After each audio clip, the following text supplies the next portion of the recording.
Good evening. On behalf of the Cape Health Treatment Undertaking Services, we are pleased to welcome you all to our exclusive scientific webinar in partnership with SpecBright and in collaboration with Emirates Nutrition Association. Before we proceed with our webinar for today, please be reminded that the course attendance is being monitored for the number of minutes you are connected to calculate the CME hours you will be receiving. Anticipate an email from Zoom starting tomorrow with 2 links for post-test and evaluation as a prerequisite of Department of Health. Those who will be able to connect for at least 5 minutes and longer, you will receive the PDF copy of the PowerPoint along with the certificate of attendance. We will send the same within 6 working days. Please note that the online pretest and evaluation portal will only be open for 1 month from the date of the course. We also would like to invite you to please follow, like, subscribe to our social media accounts, Facebook, Twitter, Instagram, LinkedIn, and YouTube under the KIF name to receive the announcement of our upcoming courses as well as view the recorded previous sessions. With that, for those who are unable to join today, we are also simultaneously live through our YouTube account and Facebook account, which will be open for a few weeks. We would also like to request our attendees to please type your questions, comments, or clarifications in the Q&A box down your screen, which will be addressed at the end of the lecture. Without further ado, we are pleased to introduce our speaker for the day, Dr. Amjad Jarar, who will inspire us with his lecture on Does Type 2 Diabetes Affect Quality and Quantity of Body Composition? Dr. Amjad, we welcome you to our scientific webinar. And at the end of your lecture, before we proceed with the Q&A, we have SpecBright has prepared a short presentation for us. Thank you so much.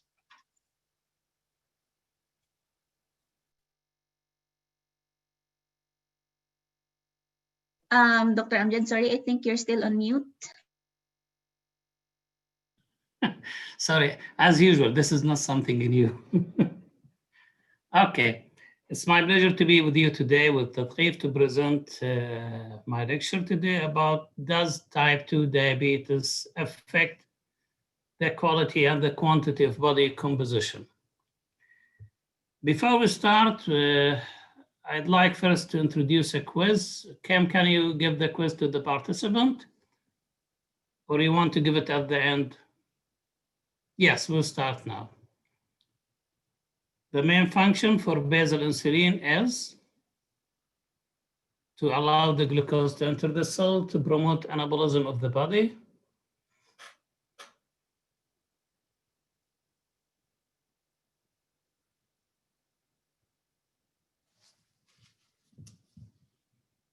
To promote anabolism of the body, yes, this is basal, will promote the anabolism to the body, so 60% answered yes, the correct answer.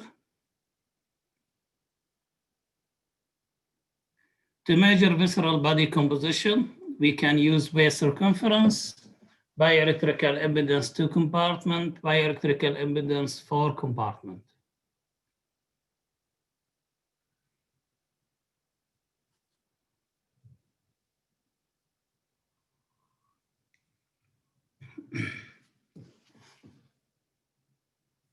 We can use bioelectrical impedance for compartment. The answer also for around 40%. Answer true.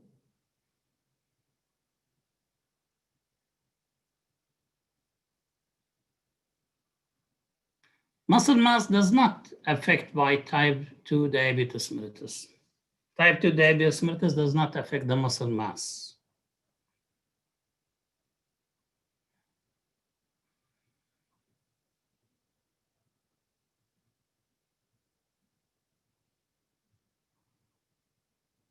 Yes, false. This affects the muscle mass.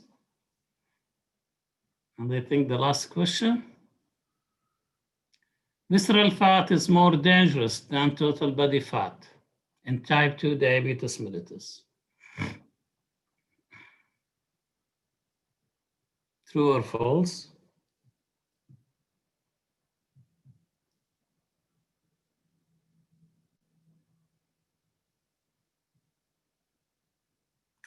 Yes, 60% answered right, true. So I think we're done with the question, yes? Oh, we have? The risk of ectopic fat increase in type 2 diabetes mellitus.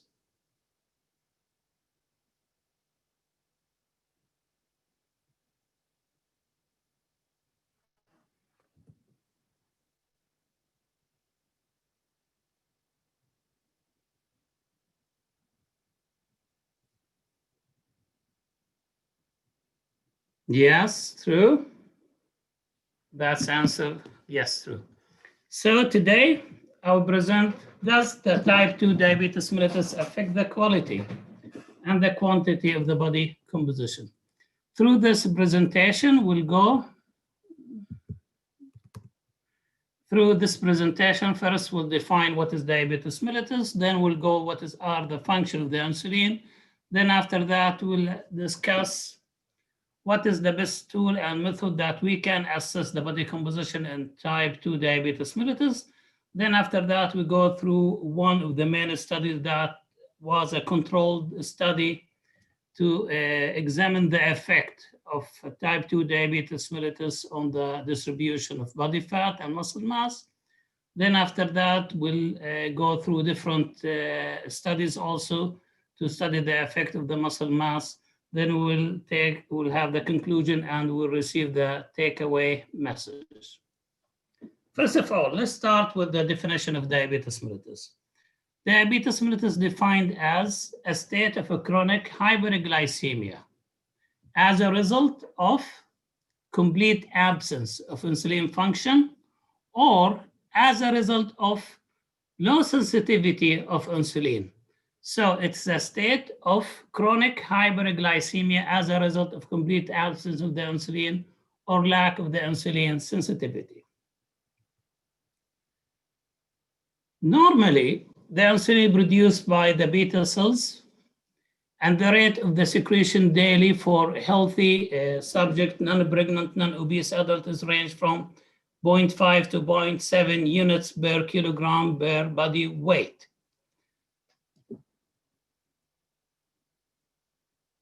And usually the insulin is as a response of the food intake. Once the body will eat, immediately the insulin the body insulin or the beta cells will secrete insulin. In the same time, we have another type of insulin also important for the metabolism. Now we will come through it. But before we come through it, let's go start through the function of the insulin. What are the functions of the insulin? And in order to help you to understand what are the functions of the insulin, as I mentioned that insulin is produced from the beta cells. In the same time, we have a glucagon produced from the alpha cells. Both of these hormones are produced from the pancreas and received by the portal vein through the liver. So the liver is the first organ that receives both of them.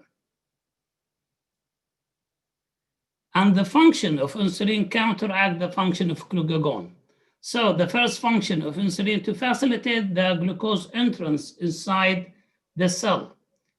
The other function is involved in the promoting the growth of cell types and also promote the building up of lipids and promote the building up of protein.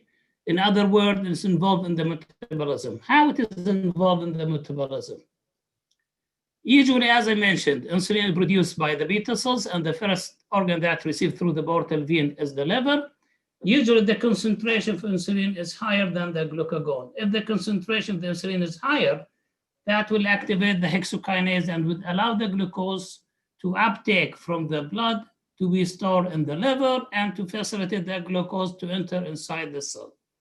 In the same time, it will inactivate the lipase hormone, which in other words will promote the lipogenesis of the body fat and promote also the growth and the build-up of protein.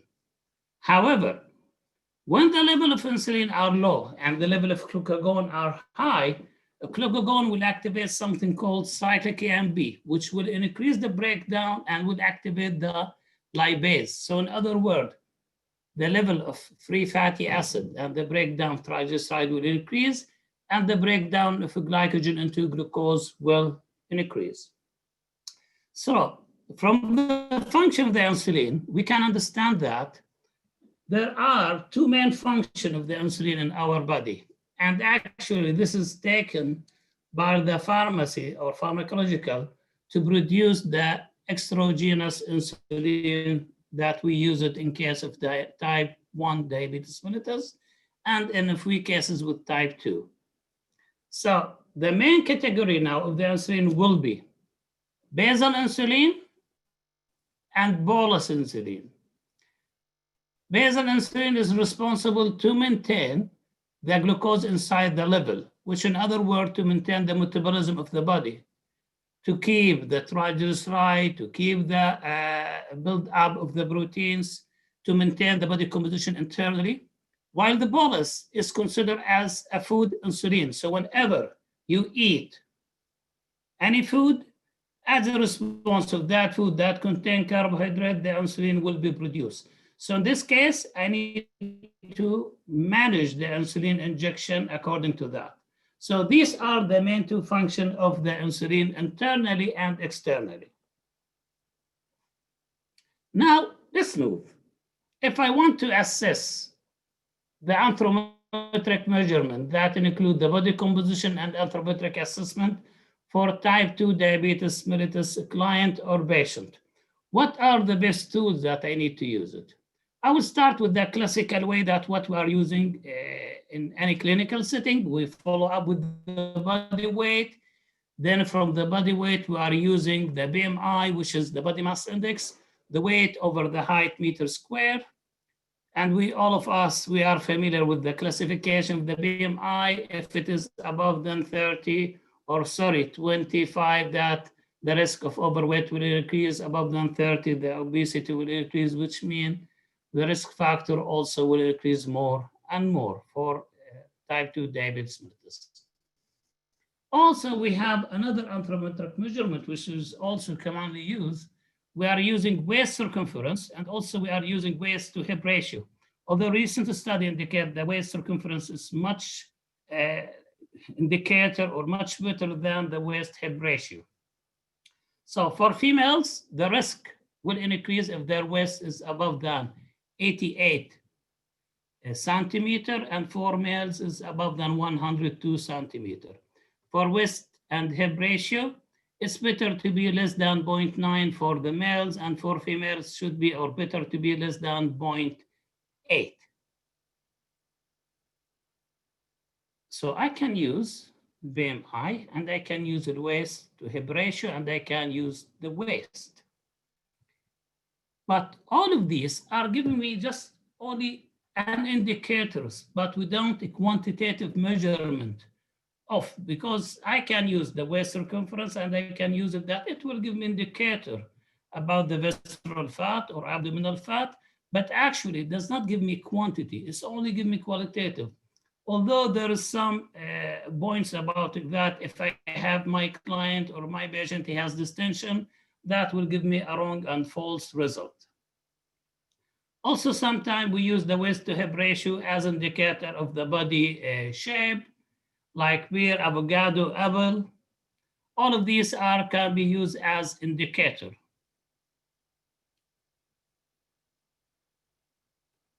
However, if I want to do a real follow-up for my case, I want to progress and monitor my client and the case of my client. I want to make sure about does my client is moving to the positive side or negative, or just only a follow-up. To be honest, it's difficult only just to roll in the waist and hip ratio, because sometimes I can take this measurement, sometimes I cannot. Sometimes, as I said, that I need to have some skills in this measurement, or in other words, if my client he has distension, that will affect his results. So I cannot rely totally on this measurement. So what is the alternative? If I want exactly, or at least I need to have an estimation about the visceral fat. There is many methods I can use it to identify the visceral fat. I can use, for example, imaging technique like computed tomography. I can use even X-ray, absorptiometry. I can use, for example, also DEXA. In addition, I can use bioelectrical impedance. Yes, The computed tomography is one of the valid and very sensitive techniques that it can give me indicator about the body composition in terms of muscle. It can give me also indicator about the body fat, the visceral fat. But these machines are very expensive and also are time consuming.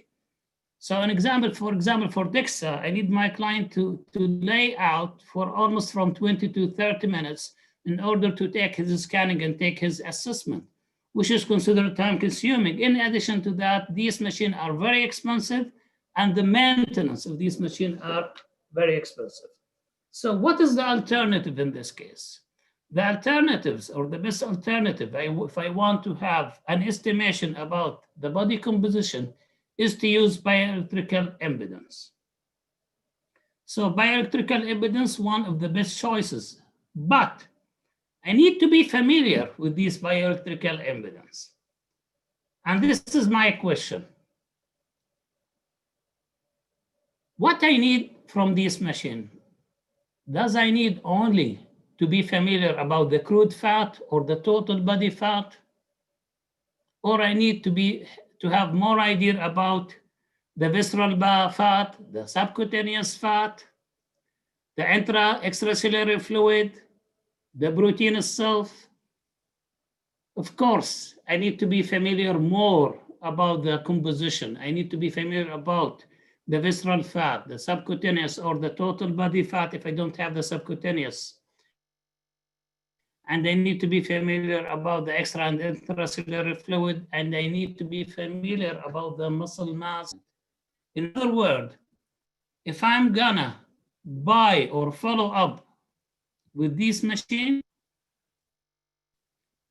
it's not advisable to use the two-compartment method of bioelectrical impedance. Two-compartment method, there are or the bioelectrical impedance, he will give me fat mass and fatty mass. I don't need this machine, to be honest. What I'm looking for, I need to have four-compartment method. I need to have the water. I need to have the total body fat. I need to have the visceral body fat. And I need also to have the muscle mass. So does the technique different between them? No, they are using the same principle. All of them, they are relying on what? Conducting electricity. And you know, the body contains electrolytes. For example, if we talk about the free fat mass, which is the muscle, and the other cellular fluid, these contain almost about 70 to 75% water. And the water inside the fat-free mass contain electrolytes. These electrolytes, it has the capability to conduct electricity, which means that it will conduct the electricity so I can measure the current inside the body. While the fat mass, the water content almost 20%, but does not contain electrolytes. So the water content within the fat mass is free of electrolytes. So it will not conduct electricity. So it will increase the resistance of the conducting of the electricity. So this machine mainly are measuring the water content and measure the conductivity. Then by regression equation, it can estimate the body fat, the body water, then the muscle mass. However, in the four compartment, you will find that there are four different sites for the electricity. So they are measuring on the left foot and on the right foot the conductivity and resistance. And in the same time, they are measuring on the upper part on the left hand, on the right hand in the same time. These machines are valid and it can be reliable if I will follow the guidelines of the proper measurement of the bioelectrical impedance. Okay? So from these charts, I can use it. I can identify, as we see here, we can know the percentage of body fat. We can know the fat-free mass in every certain area inside the body. And the most important for me that I can identify the free fat mass or the protein muscle mass. In addition, I can measure the total body fat and the visceral fat. These are the most two important things that I needed.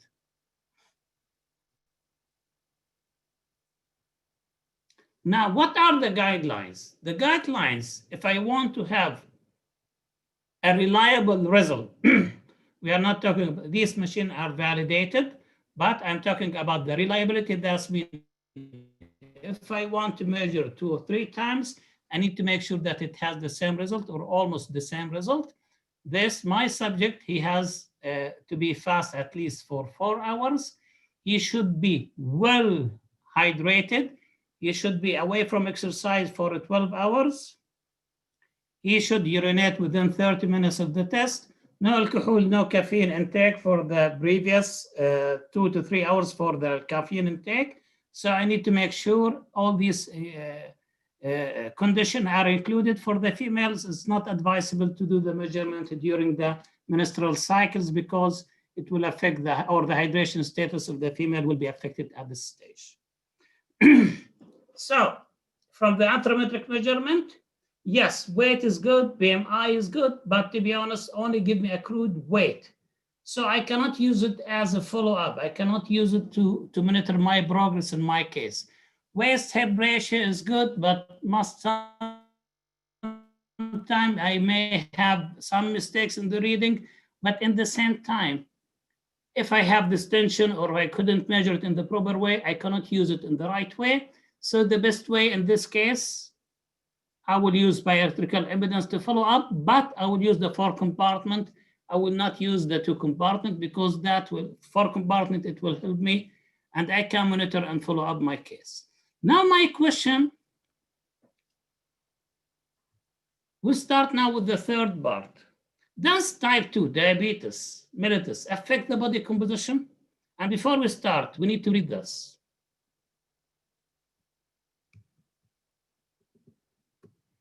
Diabetes is not merely a disease of disturbed glucose homeostasis,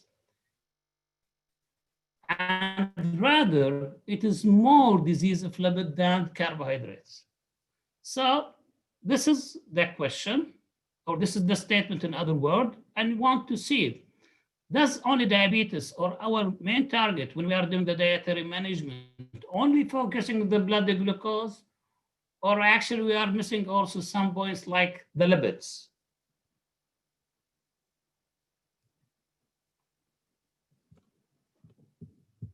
Continue, okay. Now I present a study conducted in 2015. The reason why I chose this study, because this is a well-controlled study, In this study, they selected 78 client or patient with type 2 diabetes mellitus. They were controlled in terms of blood glucose. They were controlled in terms of blood lipids. In the same time, they collected around 179 participants as a control. And out of 179, they were able to find an almost exact matching of 78 participants in terms of what? The criteria of matching were in terms of age to sex, in terms of weight, in terms of BMI. So the criteria in this case, I will have 2 cases, one with type 2 diabetes mellitus, 78 participants, and in the same number as a control, healthy, non-diabetic, 78 participants, they have the same match of age to sex, weight, and BMI. Why? Because the aim of this study, they want to compare, does the fat content for the participant or the quality of the fat are different between the group with the same age, with the same weight, with the same BMI, or this is the same? So they were divided into 3 parts. Age to sex, the value of the case group that was with diabetes were 52.8 years. The control group 52.7, and there was no significant difference between them. In terms of big group weight, the weight almost 69.7 with 69.1 with the p-value of 0.74. There is no significant difference between them. And with respect to the BMI, both of them, they are 27 with no significant difference between them. Now they run the comparison between them. So the first group, they're matching by age to sex. So they collect them and they make sure that they have the same age. The same age. With respect to the weight, there was a significant difference between weight with the same age. For the diabetic group, their weight was 69.7 compared with 62.5, with a difference by 11% more in the diabetic. So the diabetic subject were weighed more by 11% compared with the non-diabetic or the control group. The same percentage implemented for the BMI, 11%. When we are comparing the total body fat for diabetic subject were 33.96, which is almost 34%, compared with the 27.7. So the difference between them by 6.2%, which is higher for the diabetic. With visceral body fat, the visceral body fat was 11.9 in the diabetic subjects compared with 7.9 with non-diabetic subjects. And the difference was about 4%, and the p-value was highly significant. With the subcutaneous fat, which means the fat that lying under the skin, the subcutaneous fat was 30.5 compared with the 24.8, and the difference was 22.9%, with p-value highly significant. The extra information that also here, although it was not mentioned in the objective of the study, was measurement of the skeletal muscle mass. The skeletal muscle mass in the diabetic person was 23.4 compared with 31.3, with a difference with almost 34%, the difference, which is highly significant. So by matching the age, I found that the diabetic person with type 2 diabetes mellitus, they are weighing more, their BMI more, their total body fat more, visceral body fat, subcutaneous, and even skeletal muscle mass, it was significantly below the non-diabetic subject with the same age. Okay. Now I will do another comparison, but here I will compare it based on the BMI. As we see that there was no significant difference according to the BMI between the two groups. The diabetic one, it was 27.2, with non-diabetic, it is 26.7. The total body fat was 34 in the diabetic compared with the 27 with the non-diabetic. The difference reached up to 27%, which was highly significant. With the visceral body fat, it was 12 compared with 8.6, and the difference reached up to 39%, with highly significant. With subcutaneous fat, the same thing. The difference reached up to 28. With the skeletal muscle, with the same BMI, the non-diabetic were having higher muscle mass compared with the diabetic, and it's reached up by 35% higher, which was also highly significant. So even with matching the BMI, I found the same result. The same will be implemented with the weight. Here I'm using the weight, I'm matching the weight. There was no significant difference between almost here 69.7 and almost and there 71 exactly. So there was no significant difference between them, but as we see, the total body fat was highly significant difference, subcutaneous fat is highly significant difference, and the skeletal muscle mass also with highly significant difference. So the conclusion of this study, even by matching the age, the total body fat, the subcutaneous fat, and the visceral body fat were higher in diabetic subject compared with non-diabetic subject.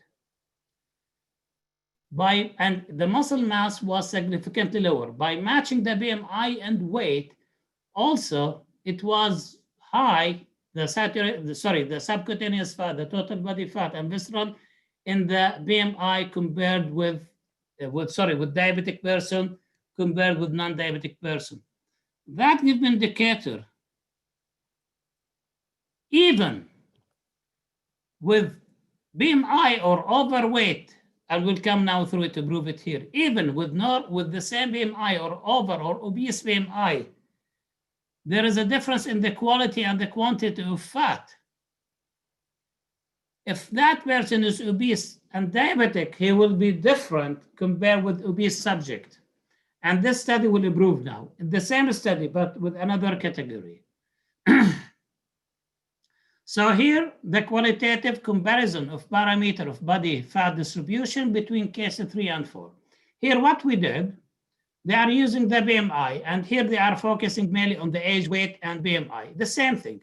In the first part, they found they are comparing the BMI as we compared before. We found that BMI, or the percentage of BMI below than 25 for 78 participants were 26, and for the control subject were 49, and there was a highly significant difference between them. And with the obese person diabetic were 52 out of 78, while in the control subject were 45 out of 78 with no significant difference between them. So the BMI, there was no significant, and most of them actually they were obese or overweight, in other words. Now let's move to the age. Here I will focus on the visceral body fat. For the age, we'll find in the diabetic person, 61 participants out of 78 were having visceral fat above than 10%, compared with almost 35% on the other side. So you are talking about the double in the diabetic person. When comparing the weight, we'll find 61 they have, with the same weight we are comparing, 61 out of 78, which means 78%, they were having more visceral fat compared with the non-diabetic person, which reached up to almost 30%. The BMI 61, 78, the same thing out of 35. So the same translation here, visceral fat was high in the diabetic person. The total body fat were also significantly high in terms with the person. When we go to the muscle, and this is something new, it's not new, but this is something it was not mentioned in the study, but also is good to highlight it. We found the skeletal muscle mass, we are talking about, there is 90% of the diabetic person, you are talking about 70 out of 78%, they were having low skeletal muscle, compared with almost 42 to 49 participants. So that means in type 2 diabetes mellitus, the defect is not only limited on the fat, it's on the fat and the type of fat, the quality of the fat, in addition to the muscle mass. So that will give me an indicator. I need to pay attention more for these things. So at the end, as a conclusion, as we mentioned, there is a significant difference in the quality of the body fat. Diabetic person, they tend to have more total body fat, more visceral body fat, more subcutaneous body fat compared with non-diabetic, obese, or overweight participants or subjects. BMI it cannot be used as, let's say, as a sole or a good indicator for follow-up with type 2 diabetes mellitus. It can give me a good indicator or roughly if that person will be at risk. But if the person actually is already in diabetes, I need to find another tool to with my client. And as I mentioned, but I need to select the 4 compartments. Diabetes have unfavorable body fat distribution than obese non-diabetic with an increased visceral body fat. Okay, I have another thing I need to focus now here about the muscle mass. Because that study was mainly focusing, to be honest, only on the body composition. But when they did the analysis and the run analysis, they found also to affect the muscle mass. But I found it also very interesting that we need also to include the muscle mass. Muscle mass decline associated with aging, which impaired as a result of low physical activity. And we know that age-dependent muscle mass decline and consequent impairment of physical activity is known as sarcopenia, and this is coming with aging.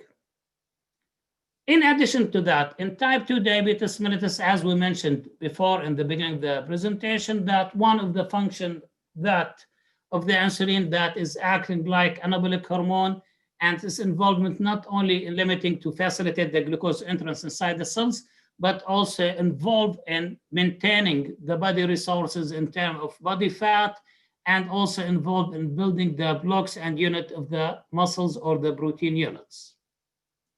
However, recently, there is a new investigation in the last 3 to 4 years about something called KLF15. Now we start with a recent study by Ogwas et al. To 2019. He found that the abundance of transcription factor KLF15, carbonyl-like factor 15, which is a protein coding gene, increase in the skeletal muscle of diabetic mice. In the same time, KLF15 found in high concentration or prolonged fasting subject. It's found in high concentration after heavy exercise. So KLF515, especially in muscles were resistant to diabetic, induced the skeletal muscles. So they found that is very high with the diabetic subject and their muscles, but at the same time, we found it also in some other study. They found it in prolonged fasting, and they found it also after heavy exercise. But here in diabetic case, they found it also with diabetic subject. They found that elevation of a blood glucose level slowed down the degradation of KLF15 protein, which lead to an increased amount of the protein loss. They found that KLF15 involved in the degradation of the protein and the muscle mass. So they found that KLF15 involved in the degradation and breakdown of the muscle mass. Why? Because they found also there is something called, or protein called WWB1, WW domain containing E3 ubiquitin protein ligase 1, which is play a key role in regulating the degradation of KLF15 protein. Usually WWB1 involved in the breakdown of KLF15, which in the end will maintain and keep the muscle mass. However, they found that in diabetic, and once the blood glucose are increasing and becoming in high level, they found that WW level or WWB1 level were decreased. So in other words, you are keeping the KLF15 as high, and that can explain the result or the reason behind the breakdown of the muscle mass.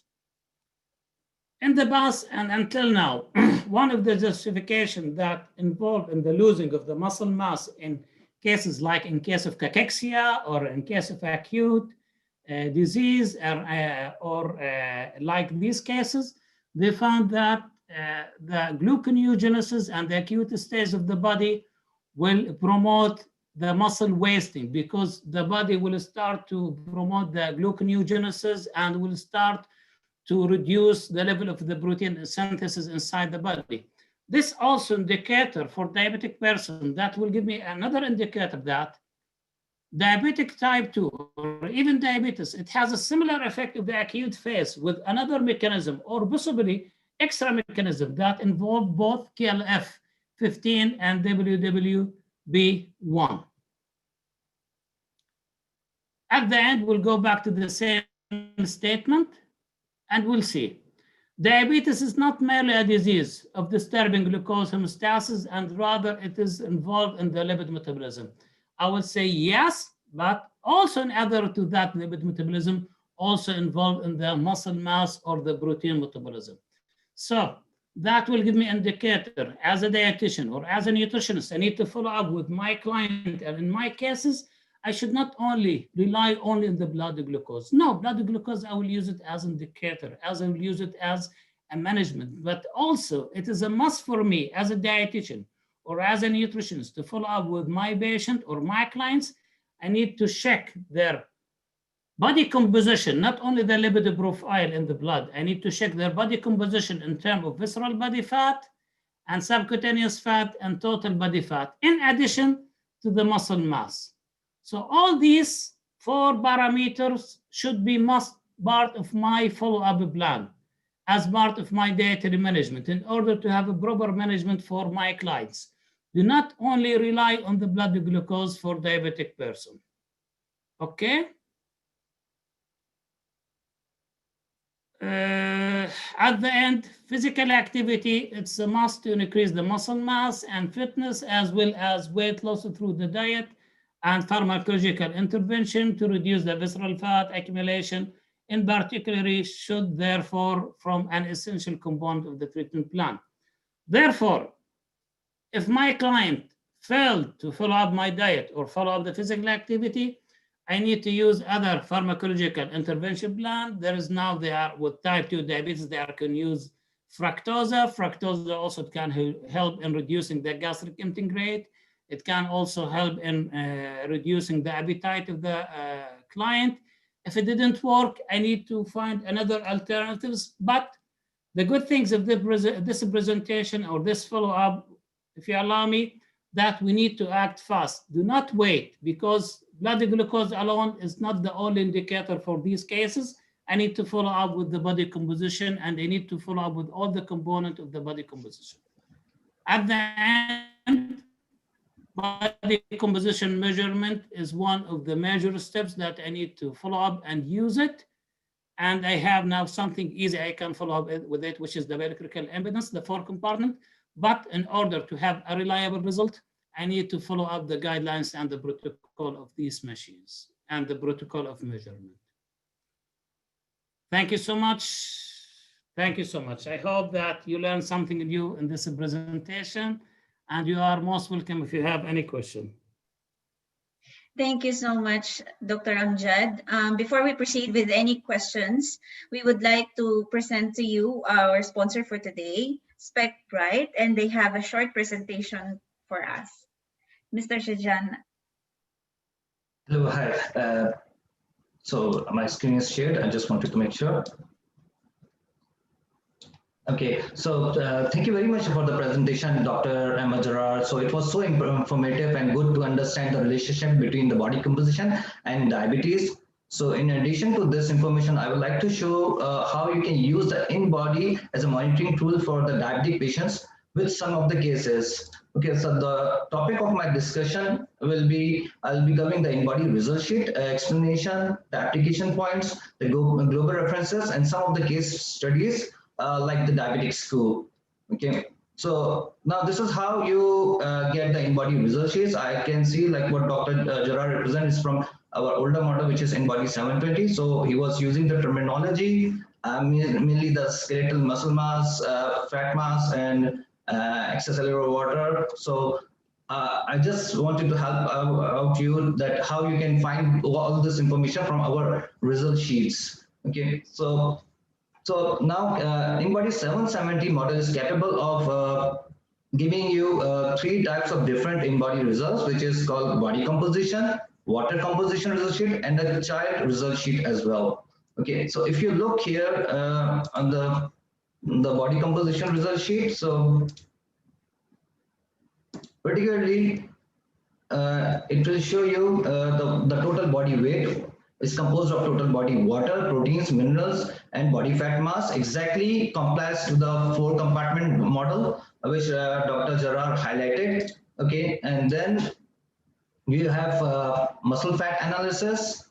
Okay, so before I go to the muscle fat analysis and explain you that it is the comparison between the weight, skeletal muscle mass, and body fat mass. So you have noticed that Dr. Gerard has used the studies from KLF 15. Okay, so I would like to highlight here, when you see our results, the body fat analysis. So here you can see the weight, the skeletal muscle mass, and fat mass.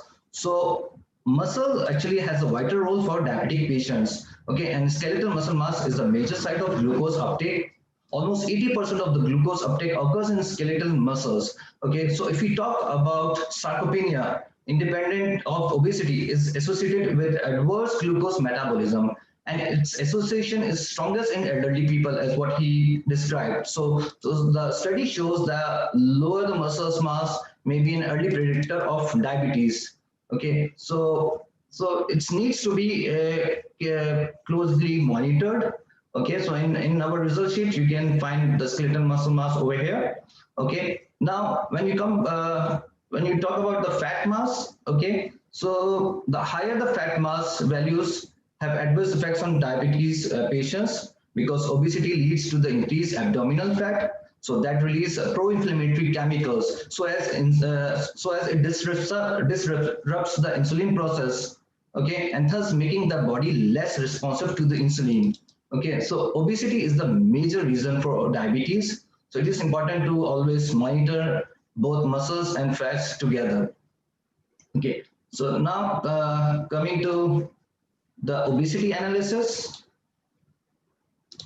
okay, which is like BMI and percentage body fat. Okay, if the BMI is over, okay, it defines the appearance of the body. Okay, so there are certain cases with the BMI when it's being compared with the percentage body fats. Okay, like if the BMI is normal value, okay, so that means the person appearance is not so big, but you can really need to consider the percentage body fats as well, because it defines the exact amount of fats in the body. Okay, so when the BMI is normal and percentage body fat is higher, so this is very common obese type body structure. When it comes to the BMI is over and percentage body fat is over, so it can lead to the severe obesity. But there is some case where the BMI is over, but the percentage body fat is normal. So that patient's overweight is due to the amount of the muscles. So it's always you need to check when the BMI values are over. So you need to check the amount of fats also and amount of muscles, so that you can identify like what are the factors making the BMI over. Okay, then as you know, the major topics, parameters for the type 2 diabetes are skeletal muscle mass, body fat mass. So I'll be talking here particularly about the segmental lean analysis. So InBody 770 provides you the segmental lean information, where you can compare the lean masses, okay, like from upper and lower to right and left as well. Okay, and if I talk about this particular result sheet, you can see that the person has having a stronger muscles on the upper part of the body, while there is a significant loss in the lower part of the body. Okay, so what it defines actually, the as you know, the 80% glucose stored in the skeletal muscle mass, and 40% of skeletal muscle mass is the thighs muscles. So if there is a less amount of muscles, so there is a high risk of insulin resistance. Okay, and that is the reason doctors always suggest to build up the muscles on the lower part of your body, so as more glucose can be absorbed and stored as energy that can be later utilized to do physical activities in building up the muscles. And so it works in a continuous cycle. So you do the activities, you increase the muscles, those muscles absorb the glucose, okay, and those glucose can be used as an energy to again do the physical activities. Okay, so you can see now, even though if there are pharmaceutics treatments for the diabetes, but without controlling the muscle and fat mass, it is really difficult to expect good results from the patient. So that is why InBody is always a very good tool to monitor the body composition for diabetic patients on regular basis. Okay, then it comes as the extracellular water ratio, which we call as the edema. Okay, so both the diabetes and obesity, particularly when they interact, it can lead to fluid overload. Okay, so there are many factors for edema, but most importantly, it can cause by life-threatening conditions like CVD or the kidney failures. So InBody helps to provide you the extracellular water ratio or the edema values segmentally, and the So there are some reports also that from Diabetes Federation that diabetes can cause 80% of end-stage renal diseases strongly associated with cardiovascular diseases. So it is very important to diagnose kidney disease in diabetic patients. However, I know like there are not much symptoms for the kidney diseases can be identified at the early stage, but one of the most common symptom is the edema, which I mentioned that in-body can detect. Okay, so here even you can see it over here. So you can see segmentally the edema values. Okay, if it's over, so it could lead to the kidney failures or for the CVDs, or even in for the diabetic patients, the DVT can be prevented also by close monitoring or and for the circulation check as well. Okay, now I talk about the visceral facts, which you see over here. Okay, so visceral fat also plays a very important part for type 2 diabetes patients. And if it's over 100 centimeters squares, okay, it can lead to heart diseases, high blood pressures, type 2 diabetes, strokes, and several kinds of cancer. So this is also a very important tool for the doctors to consider, and this can be sorted out by providing the healthy diet plan and regular exercises. Okay, so moving on to my next slide. Okay, I want to tell you like how in-body is into practice with the medical professionals. Okay, and it has been globally used. Like when the patient walks into the clinic, he goes to the reception, he does the registration. The second thing he has to do is to go for the in-body test. Okay, so he does the in-body test. He gets the first handout information of his body composition. He goes to the doctor for the consultation. Okay, here when he comes, either he can be a new patient or a existing patient. So the doctor can see the in-body results, which I explained to you. Okay, he can really see the comparisons between the muscles, fats, and the water accumulations information. Or if he's an existing patient, so he can really compare the previous results, as in-body is capable of maintaining the history of the patients, and he can see the improvements, and he can work on the to prescribe and enhance his treatments according to the results. And so as the dietitian also plays a very important role in suggesting the diet plan based on the current result information and the exercise plan as well. Okay, so now there are some benefits of in-body, why you prefer to have in-body also, because Dr. Gerard talked about the bioimpedance analysis devices, the 4-compartment models, the basic principle of the BIA devices. So because when I talk about the result sheet, so you can see the range of wellness information what in-body was capable of providing you, and comprehensive reporting capabilities makes it the first choice for the decision makers to consider it. The second important work is that there is no more guesswork but knowledge-based activities. That means that this is the in-body is the only body composition in the market that doesn't use population averages as a basis for their results. That means it shows you what exactly you are composed of. Okay, multidisciplinary and professional cooperation.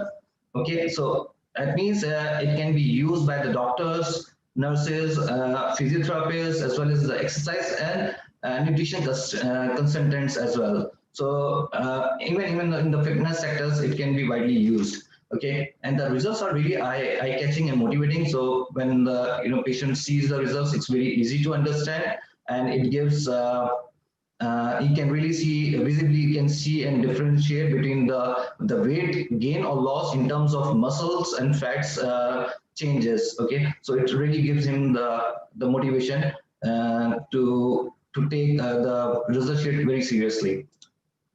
Okay, and there are some feedback from the professionals. We got it like before the in-body, what they were doing and how the in-body changes their treatments. So before, the doctor was really finding it very difficult. They were considering only the BMI parameter as a mode of identifying the obesity.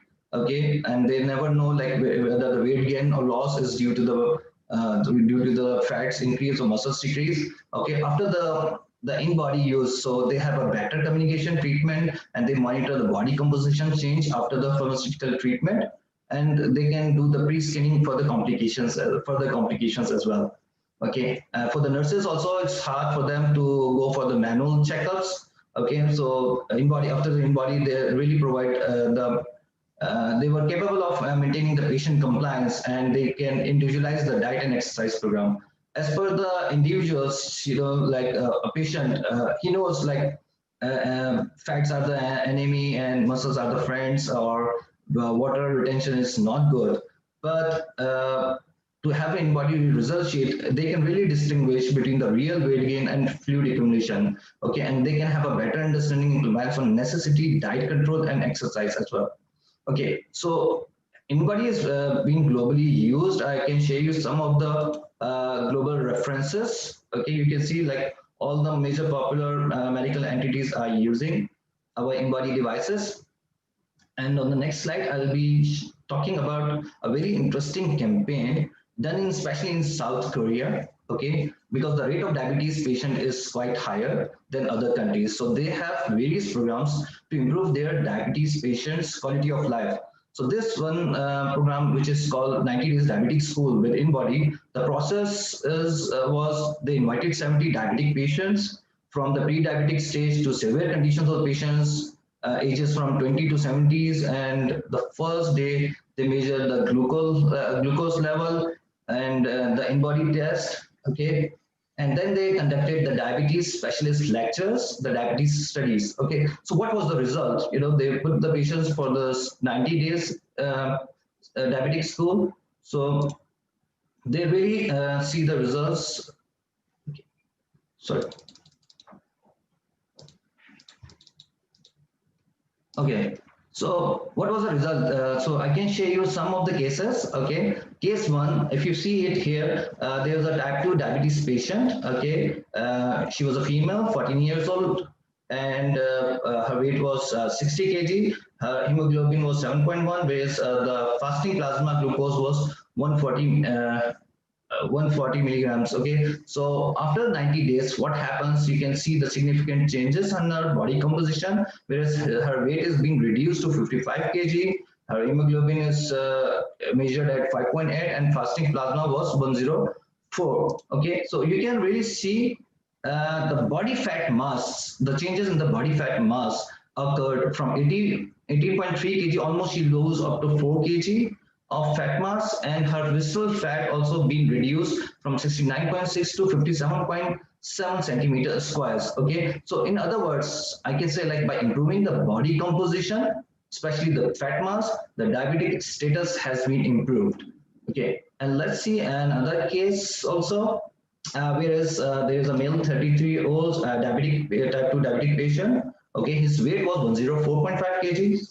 Okay, hemoglobin was 6.9, and fasting plasma was 113. Okay, so right after the 30 days of close monitoring, okay, you can see like there is a gain on his weight over here. Okay, so what makes him to gain the weight? We'll talk about it. But his hemoglobin reduced to 6.1, and fasting plasma glucose was reduced to 108. So here you can see that he increased the muscles. Okay, so which Dr. Jara also explained that increasing the muscles are also very important in terms to have a better insulin glucose absorption. So you can see like from 37 kgs to 40.7 kg, almost 4 kg he increased the muscles, and whereas he decreased the fats from 38.7 kg to 33.7 kgs. Okay, and the visceral fat also reduced to 167.7 centimeters squares to 141.0 centimeters squares. Okay, so these are only just two cases. Okay, apart from those patients, out of 70 diabetic patients, there were like 75% of them improved their hemoglobin levels, their fasting glucose level with body composition improvement during this program. And I highly suggest from the audiences also, if we can have similar activities in the local market also, so we can have a clear statistical data as well. So that's all for today, and I encourage everyone to have a demonstration for InBody 770 at their own facilities, and we are more than happy to provide all the research information and the result sheet interpretation. Thank you. Thank you so much, Mr. Sushan, for that wonderful presentation. Please, you're welcome to stay with us in the panelist section for any questions that will be arised in relation with the InBody. For the meantime, Dr. Amjad, we would like to address some questions. I think you're still on mute, Dr. Amjad. Yes, thank you. My wife just told me that I'm muted. Okay, for the first question, as usual. Okay. First question, what to take into consideration if patient was diabetic and on hemodialysis when taking bioimpedance results? To be honest, it will be difficult because the machine rely totally on the bioelectrical impedance. So here the follow-up will be different somehow. So that's mean she can use it, but she need time until she rely on the result. Now in hemodialysis, she can capable to identify when the right time to do the measurement. So she cannot do it after the hemodialysis immediately because the body will be in a dry state. And they cannot do it before the hemodialysis immediately at the same time. So it won't be easy, to be honest. In addition to that, the electrolyte levels in a renal patient is not easy. So even the main investigation here will be different.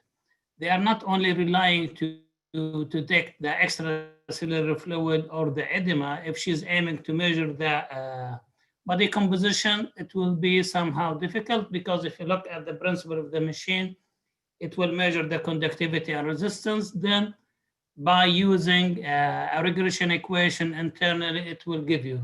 But time by time, she can use it to able to follow up, but it won't be easy. Believe me, it won't be easy because I use it with athletes and I cannot, for example, use it after the training because the result will be different than before the training because the water content and the electrolyte will affect the result. So with cases of dialysis, it won't be easy, but she can use it in a combination to assess the normal other like mid-upper arm circumference if she wants to assess the muscle mass, but she needs to do a more investigation about it to check what is the right way and the right hydration status of her patient. Maybe she can rely also on the bioelectrical measurement to check the potassium and sodium when the level are normal. Maybe at that time she can take the measurement, but it won't be easy like in any case. It won't be easy because if she's aiming to assess the body composition, it won't be easy for her. Thank you, Dr. Amjad. How accurate is bioelectrical impedance, taking into account different backgrounds, especially Asian versus European? Yes, I agree with that. But if you look now, the measurement, it won't be affected. But usually, actually, what is different is the regression equation. Now, if you compare between different machines in the market, the regression equation and the validity will be different. Some of them, they were validated according to the DEXA. Some of them, they were validated according to the computed tomography, which is the new machine. Most of them, they are validated according to the computed tomography. But to be honest, even in our case, when we are measuring the body fat or the muscle mass, we are using the international equation. We are using the Seri equation or the Dernan equation. It is the same equation are built up in the machine. But I will answer her in this way. One of the most things that in addition to the accuracy, I need to make sure that these results are reliable. So I will take the measurement and I will do a follow-up for this measurement.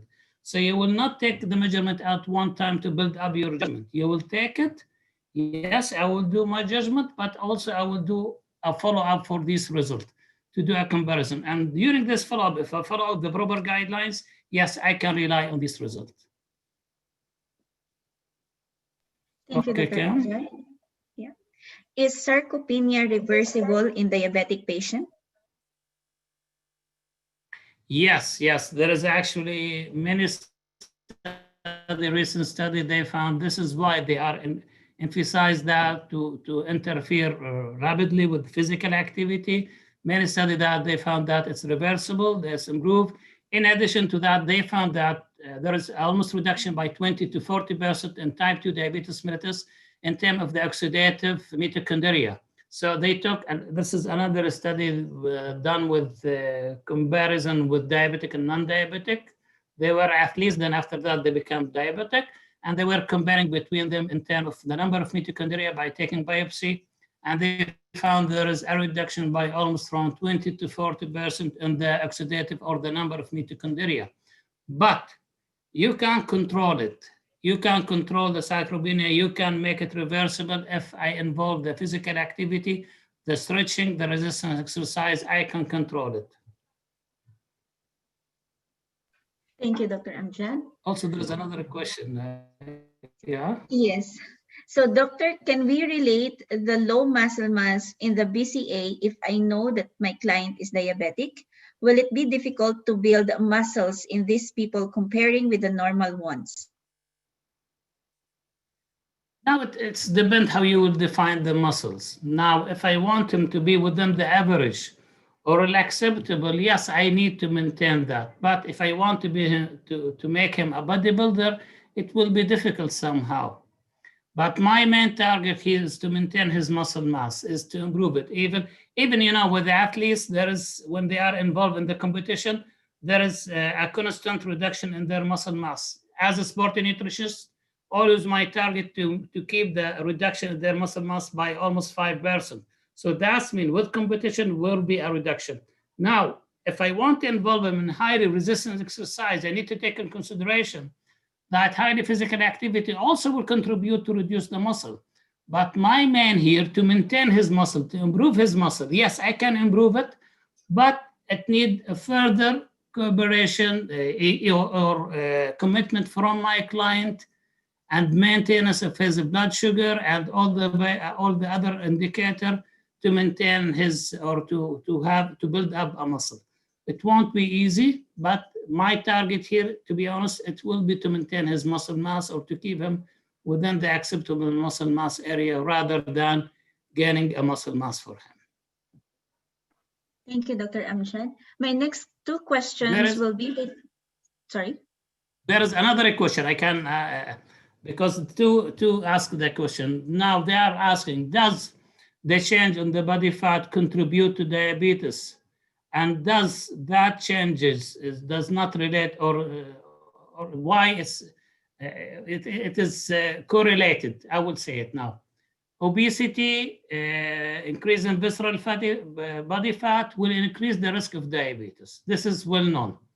If we look at the mosaic model of the cell membrane, we know that if the percentage of saturated fatty acid increase, if the cholesterol increase, that means the regularity and the movement of the receptor will be affected. So that will that will end up with reducing the amount of the glucose enter the cells. That's well known. And I agree totally with you. Yes, obesity, saturated fat will increase. However, also type 2 diabetes mellitus will contribute and increase this risk factor, will increase the concentration of saturated fatty acid, will increase the concentration of subcutaneous fatty acid and visceral fatty acid. Why I presented that study? Because, you know, they were using the same match of weight, age, BMI. So BMI, we use it as indicator of what? We use it as indicator of the obesity or overweight. So if I'm taking all these considerations in the same time, and they found there's a significant difference in terms of saturated fatty acid, and there is a significant difference in terms of subcutaneous body fat and visceral body fat.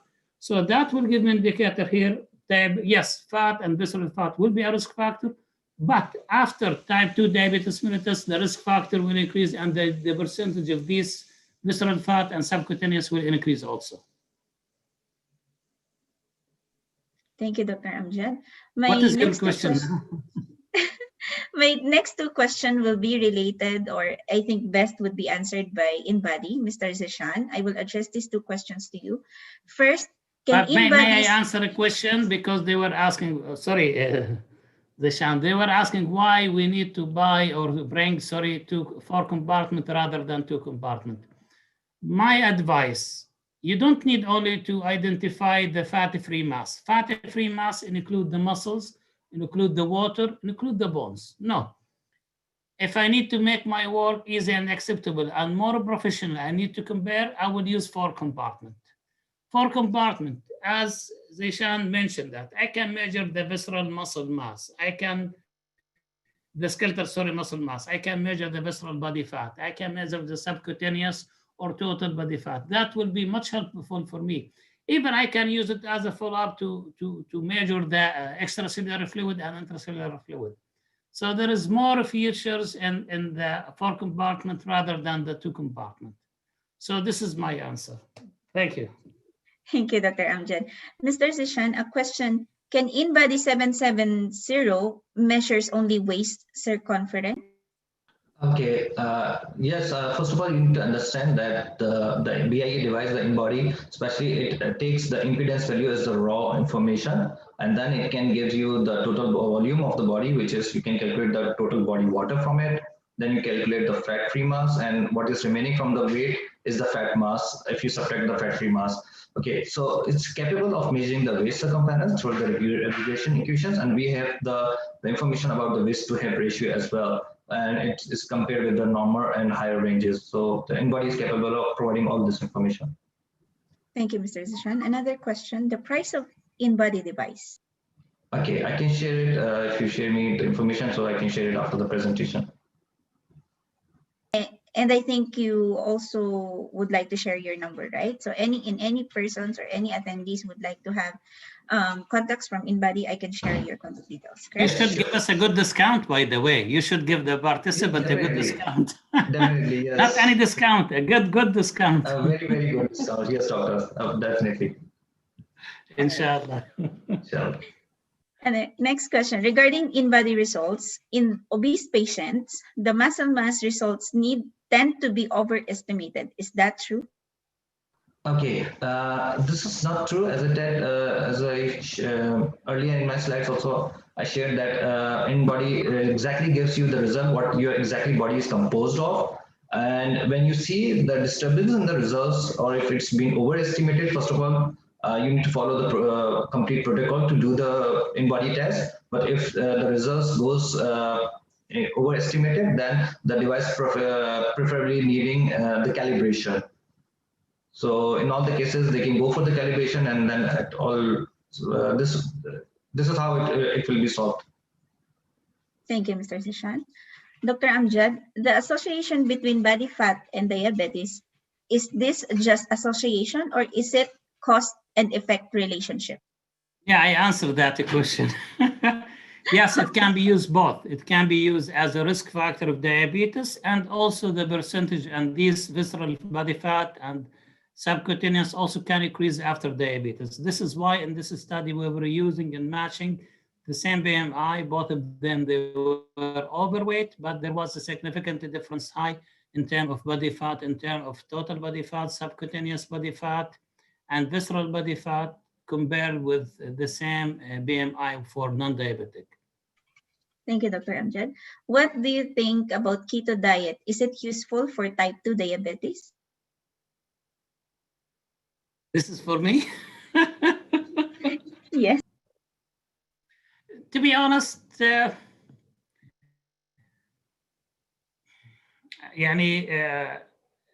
I need to try the diet. Now it's good in terms of low carbohydrate, but I need carbohydrate, even for diabetic. Diabetic doesn't mean that I will not give him carbohydrate, or I give him minimum of amount of carbohydrate, 25 or 50 gram, or sorry, below than 50 gram or 15 gram. No, I need to give him carbohydrate, because actually he cannot rely on the fat in high concentration, because fat will end up with more ketosis for him.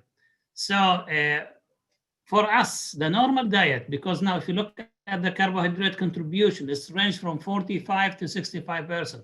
Why I have to go to very, very, very low carbohydrate? I can go for 45%. If he can control it, yes. Now, if he has ketoacidosis, yeah, I will go for 45, 40%. I will go even sometime for lower. But if he doesn't have, no. But if I will give him more fat, even if it is mono or whatever, his body is not equipped actually to utilize the fat as a main source of energy. maybe he will not able to tolerate that. But again, it's better also to check with the literature review. In addition to that, keep in mind, in many cases, we have individual variation among the participants because the biochemical response is internally different from one subject to another. So I cannot justify it like this, but personally, I will not go for keto. I can be clever, I can go for 45% of carbohydrate. Thank you, Dr. Amjad. How often do you recommend repeating bioelectrical impedance? This is a very good question. I can do it every week, every 10 days. I cannot do it every day. It's not advisable to do it every day because there will be a variation. Now, when I take the measurement, I take it every week, every 10 days. This is much better to give a time because, to be honest, if there will be a changes every day, that mainly there is a defect in my measurement technique or in the machine itself. So it's not advisable. I can take the measurement every 2 weeks. I can take the measurement and to do a follow-up with my client. The most important thing is that I will use this machine to do a follow-up. Follow-up, I'm not only taking a measurement to use it as a cutoff point to say that within the range or that out of the range. No, I need the most important things to use it to do a follow-up for my clients. Thank you, Dr. Amjad. Is carb to insulin ratio always necessary to be calculated in any diabetic diet? Quote, for any insulin injection types? Yes, especially if you are talking about the bolus, yes. For the bolus, yes. Now, in some cases, for type 2, you can, as a dietitian, you can check with your physician to give the basal insulin if my client, he has a hyperglycemia in the early morning. That will give an indicator most probably that he has a problem in his basal insulin. So I will check with my physician if there is a possibility to give him basal insulin. But whenever he's doing type 1, they are taking bolus and basal, yes, I need to do a carb to insulin ratio. Actually, I need to do everything. I need, after I take the total amount of insulin, I need to calculate the insulin sensitivity factor. I need to calculate the carb insulin ratio. For me, I prefer to use the two methods. I will use one method related to the age and BMI, which is generally from 10 to 15 or 7 to 10 or 5 to 10 if it is obese. And I will use the type of the insulin. If it is rapid or regular, I will use the rule 450 or 500. So I use both of them and I can find a starting point. And again, this is a starting point, then you will change. Thank you, Dr. Amjad. I will wrap up our session for today with this last one question. I know you're quite a busy person at the same time. So our last question is, does protein supplements affect does protein supplements affect diabetic patients on any way? It depends on the supplements. It depends on the type of the supplement. To be honest, this is a big issue now because it's difficult to answer it. I will be very frank. If you are talking about a medical supplement that is come, let's say, allow me to say it, from Abbott to Nutricia, any medical company, no, I can use that supplement, but also I would use it in a term of if my client doesn't eat. But if you are talking about commercial supplement, I cannot guarantee the safety of that supplement. But anyhow, these supplements should not be more than 20 to 30 or maximum 40 grams per day. So usually for me, I don't go beyond than 20 grams per day. And the good things that how you will give this supplement, are you giving it in a term of maintenance or you are giving it in term of loading? So there is also a technique. So if I'm talking about that, I need my players, he need to, or my subject, or my client, he need to improve his muscle mass, I will give it to him in terms of loading. So I will give him 10 grams of protein plus carbohydrate. Protein alone will not work. Protein alone, it will not work. I will give him a ratio 3:1 carb to protein. I will give them before the exercise by 45 minutes, and I will give him after the exercise within the 30 minutes. That will be called loading, 10 before, 10 after, but with the plus 30 gram carbs, 30 gram carbs. Because the protein without carbs won't be enough, won't be sufficient. If I need him just to maintain, I can split for him the 5 grams. But whenever I go for that, if my client he has a problem with the absorption of the protein, because most of the medical protein available in the market is hydrolyzed. If I found that he's not benefits from the protein he's eating because it is a peptide, or let's say, sorry, he has a problem with the digestion, yeah, I can go for the hydrolyzed, and it's available in the market and it's not expensive, but I will go for the medical one, which you can find it in the hospital, but I will not go for the commercial one, which you find it in the malls. All right, I think that's it for today. Before I end this, Dr. Amjad, do you have any further clarifications or any message to our attendees? Thank you so much for the attendees. Thank you. I'm so happy for you for attending my presentation. I'm so glad and happy and proud that I noticed some names from my alumni and all the student and new student, and even from my colleagues that working in the hospital and the clinical settings. I'm so happy that you attended my presentation. And also, I am sure I'm not the best one among you to present this, but I did my best, and I hope that you benefit, inshallah. Thank you so much. Allah يعطيكم ألف عافية وألف شكر لكم. Thank you so much, Dr. Amjad, and it was really a pleasure to have you with us as always. And we have received good comments, good notion from our participants that it was very informative, a very good lecture. All informations were well given. It was really nice to have you with us, Dr. Amjad, and we hope we will see you again on our future activities. And inshallah, with this COVID, we hope to see you in person at the same time. All right. On behalf of the team, thank you so much. On behalf of the team, we would like to thank you all attendees who have stayed with us until the end of the course. Once again, please be reminded that the course attendance is being monitored for the total minutes you are connected to calculate the CME hours you will be receiving. Starting tomorrow, you will receive an email from us with 2 links. I'm sorry. Yes, please, Dr. Amjad. Yeah. There is, I think, a question. Sorry for interrupting. There is a question by Muhammad. I'm sorry, because he wrote in the chat that his question was not shared or not stated. If he can't tell his question, type it again. I will answer it, if you don't mind. But sorry, because we didn't pay attention to your question, Muhammad or Muhammad. We don't want him to be mad from us.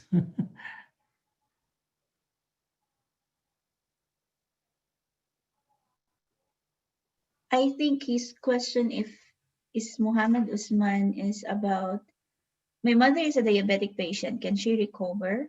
The last time of sugar test was 118. 118, okay, it depends. If it's type 2 diabetes mellitus, if it is type 2, there is a good chance that she can recover. If she lost weight, if she changed her lifestyle, yeah, she can. Let's say that it can be within the controlled or the normal range of hemoglobin A1C and normal blood glucose. So it is reversible. But unfortunately, if she reach up to type 1, it will be difficult.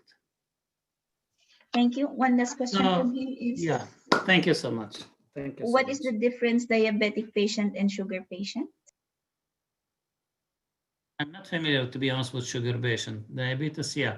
Sugar, we say it sometime in Arabic, sukkar, marid sukkar, but I am familiar with diabetes.